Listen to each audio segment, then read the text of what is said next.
কি মনে হচ্ছে বাংলাদেশের স্ট্র্যাটেজি নিয়েই আগে কথা বলতে চাই। দলে 3টা পরিবর্তন, সাধারণত একটা শেষেই 3টা পরিবর্তন খুব ভালো কিছুর ইঙ্গিত দেয় না, সেটাই হয়তো বলে দেয় যে আপনার ফার্স্ট টেস্টের স্ট্র্যাটেজিটা কাজে লাগেনি। কি মনে হয়? নিশ্চয়ই, কিন্তু 3টা পরিবর্তনের মধ্যে একটা পরিবর্তন অবশ্য আগে থেকেই জানাই ছিল, নাহিদ রানার জায়গায় সেখানে তানজিম সাকিবের ডেবিউ হয়েছে। ফার্স্ট সেশনে তার কি বলবো পজিটিভ নেগেটিভ দুই ধরনের বোলিংয়ে আমরা দেখেছি। একটা ওভারে খুব এক্সপেন্সিভ ছিলেন, উইকেটও পেয়েছেন। আবার যদি আমরা একটু দেখে নিই যদি টিমটা আসলে কারা নেই, বাকি যে দুজন মাহমুদুল হাসান জয় তাকে ড্রপ করা হয়েছে এবং সেই সঙ্গে আগের ম্যাচের খালেদ আহমেদ পেসার, তার পরিবর্তে স্পিনার নাইম হাসান সুযোগ পেয়েছেন। অন্যদিকে এনামুল হক বিজয়, যিনি ডিপিএলে চমৎকার ছন্দে আছেন, লিডিং রান স্কোরার টুর্নামেন্টে, তাকে নেওয়া হয়েছে। বাকি দল অপরিবর্তিতই আছে, নাজমুল হোসেন শান্ত, মেহেদী মিরাজ, সাদমান প্রত্যেকে আছেন, মমিনুল হক আছেন, এক্সপিরিয়েন্স ক্যাম্পেইনার, মুশফিকুর রহিম তো থাকছেনই।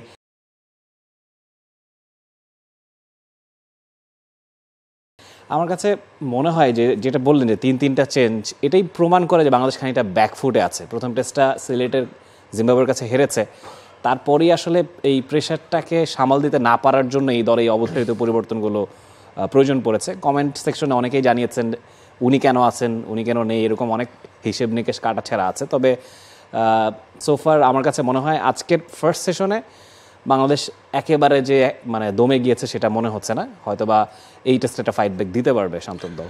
এবং সবচেয়ে বড় কথা হচ্ছে বাংলাদেশকে এই টেস্টে কিন্তু 4th ইনিংসে ব্যাটিং করতে হবে এবং বাংলাদেশের যে স্ট্র্যাটেজির পরিবর্তন এসেছে, সিলেটে আমরা 3জন পেসার নিয়ে খেলেছি। নাহিদ রানা খেলেছিলেন সেই ম্যাচটাতে, খালেদ ছিলেন এবং হাসান মাহমুদ ছিলেন, এবং এক ম্যাচ পরই আপনি কিন্তু ওই স্ট্র্যাটেজি থেকে সরে এসেছেন।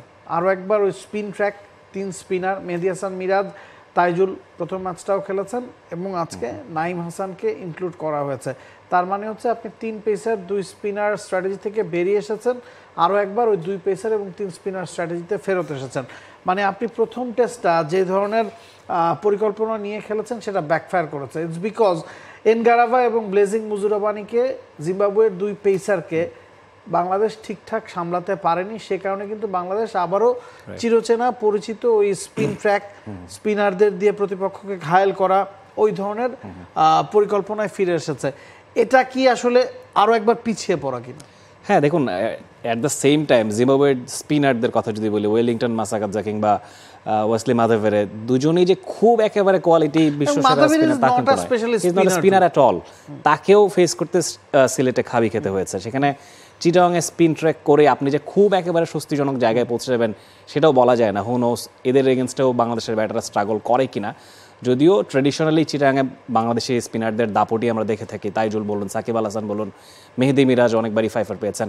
তো আমার কাছে মনে হয় স্পিন ট্র্যাক বানানোর সিদ্ধান্তটা যৌক্তিক এই সিচুয়েশন বিবেচনায়, যেহেতু নাহিদ রানার সার্ভিসটা মিলছে না, তাসকিন আহমেদ এই সিরিজে নেই। আপনি নিশ্চিতভাবেই ঘরের মাটিতে জিম্বাবুয়ের কাছে 2-0 ব্যবধানে টেস্ট হারতে চাইবেন? নিঃসন্দেহে এটা খুবই খারাপ হবে যদি জিম্বাবুয়ের বিপক্ষে এই টেস্টটাও হারতে হয়। এটা হয়তো বা মানে দেশের ক্রিকেটের সিচুয়েশনকে একটা প্রশ্নের জায়গায় ঠেলে দেবে। হোয়াট অ্যাবাউট এনামুল বিজয়? প্রায় 1000 দিন পর ফিরেছেন, 3 বছর টেস্টে ছিলেন না। আমরা দেখেছি ডিপিএল এ হাইয়েস্ট রান গেটার তিনি, তবে ডিপিএলটা 50 ওভার্স ফরম্যাট, সেখানে প্রায় 900 রান করেছেন। এ নিয়ে অনেক কথাবার্তা হচ্ছে যে ডিপিএল দেখে আসলে তাকে সুযোগ দেওয়া হলো কিনা, কিন্তু শেষ যেই ঘরোয়া ক্রিকেটে 4 দিনের ম্যাচ হয়েছে সেখানেও কিন্তু এনামুল বিজয় 7 ম্যাচে 700 রান ছিল। তার জন্য আসলে কামব্যাক করাটা নিশ্চিতভাবে গুরুত্বপূর্ণ এবং পারফর্ম করাটাও জরুরি।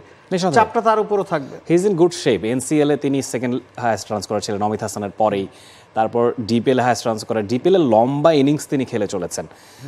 টেস্ট ক্রিকেটে এই জিনিসটা বেশি দরকারি যে আপনি কতক্ষণ ক্রিজে থাকতে পারছেন, সেই কাজটা এনামুল হক বিজয় বেশ ভালো মতোই পারেন। শুধুমাত্র আমার কাছে মনে হয় না ডিপিএল এর পারফরমেন্স বিবেচনায় তাকে নেওয়া হয়েছে। তবে এই প্রশ্নটা ঘুরে ফিরে আসে যে এক ফরম্যাটে ভালো করলে আরেক ফরম্যাটে কেন সুযোগ দেওয়া হয় ঘরোয়া ক্রিকেটের প্রশ্নে। এই ক্ষেত্রে আমার কাছে মনে হয় এনামুল হক বিজয় তিনি নিজে যদি কনফিডেন্ট থাকেন, তিনি যদি ফিল করেন না যে কোনো ফরম্যাটে তিনি ডেলিভার করতে পারবেন রিগার্ডলেস অফ দ্য ফরম্যাট, তাহলে তো আমার কাছে মনে হয় খুব একটা প্রশ্নের কারণ নেই। If he is confident he can deliver, that's what matters at the end of the day. For more updates, subscribe to our YouTube channel and click on the bell icon. Follow us on Facebook and Instagram. Download T-Sports app to enjoy exciting games and highlights. Visit tsports.com.